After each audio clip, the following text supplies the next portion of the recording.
So I know I have a purpose. I got to have a purpose. I'm not a mistake. So somebody needed me for something and I can't figure out what it is. That's frustrating.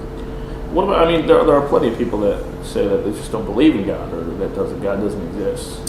So you'll notice they create their own God.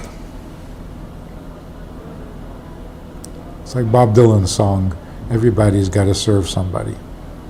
So either you're serving the government, or you're serving your parents, or you're serving your wife, or your husband, or somebody. You've got to be useful somewhere to someone for something. Otherwise, you just fade away. So everybody sets up their God. What you wake up for in the morning, that's your God. So many people say, I woke up in the morning to go to business, to further my career, to make it to whatever, and I got there. Now what? Okay, I actually, what you're saying actually is really interesting, and I think I'm starting to understand it maybe, where it's everything else is finite. Everything ends at a certain point. So whatever you're going to serve, there's not really much to serve there because it could end at any moment. But with God, it's an infinite idea or a concept. That's actually interesting. But before we even get to God, if you spent your life saving people from whatever, a disease, saving people from hunger, saving people from... And then, okay, that's it. No more hungry people. So you wasted your life?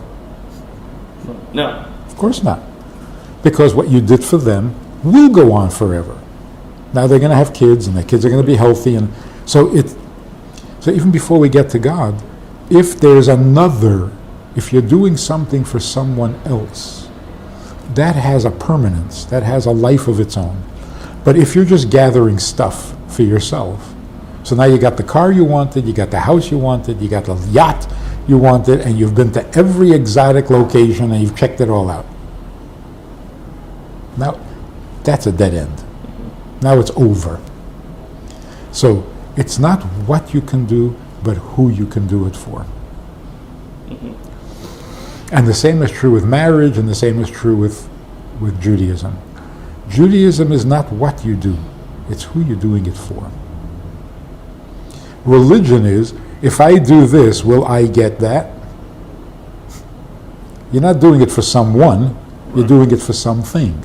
Will I get to heaven? Will I be among the saints? Will I have Olam Haba? Will I be the greatest and most respected person in the world? But some could say that could be a good drive, though, no? Because it's... But it's a dead end. Sure. So it's not what you can accomplish, but it's who you can accomplish it for. The same thing with, like, for example, the mitzvah of honoring your parents. What's the mitzvah? Mitzvah is to make their life a little easier. Well, how do you do that? Well, you carry their burdens, you bring them the food, you speak, you give them credit for whatever. You enhance their life because they gave you life. Why only your parents? Why shouldn't you do that with everyone you meet? That's right. Yeah. In some way you should. But with your parents, it's the who that counts. It's not what you do.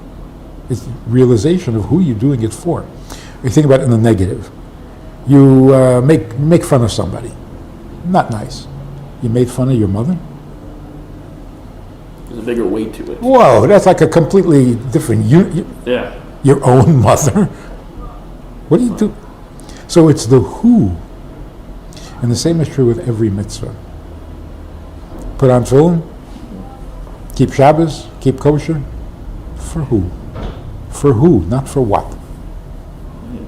So when people come and they say, what do I have to do this for? Not what, who? So if God created you and needs you to do this, why should you do it? Well, because he says so, because it's the he, right? Because somebody needs it. Mm-hmm. So do you think it's more important to maybe do a small amount for him. But for him, than to do it necessarily, because that's a big thing. And yeshivas and even Judaism, you would say, says that it's more important to the doing than the reason behind why you're doing it. But that's putting the cart before the... I agree with you.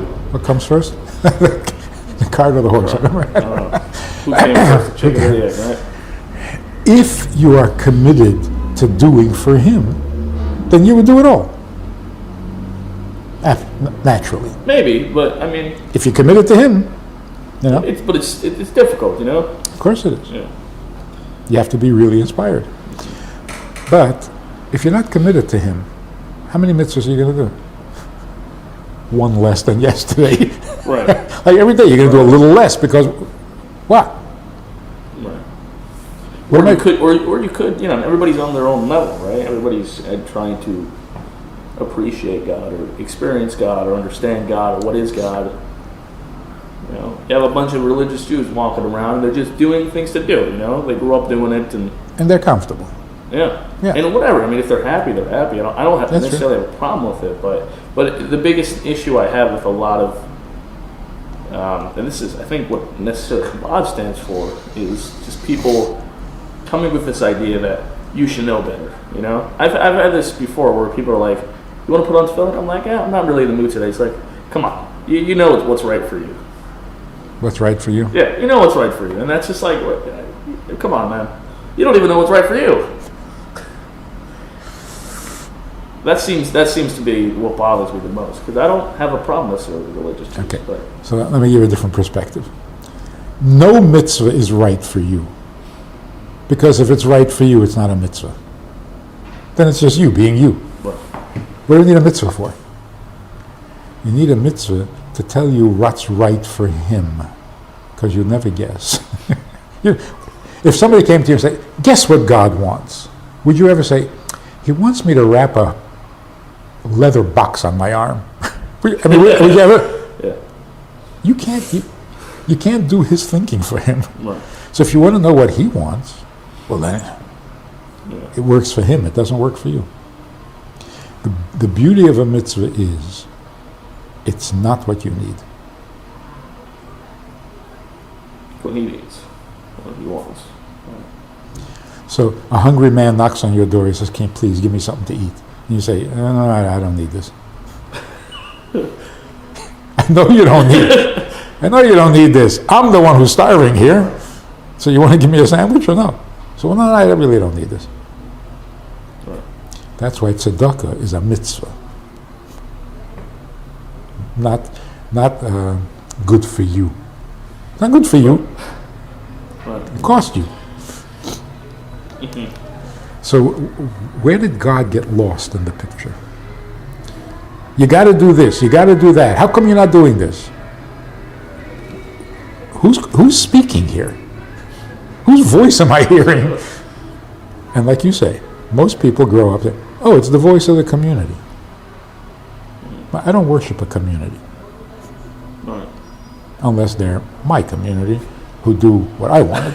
Yeah, that's called a cult. So That's right. it'd be kind of nice, but Or just any, yeah. my gang. If it's my gang, okay, but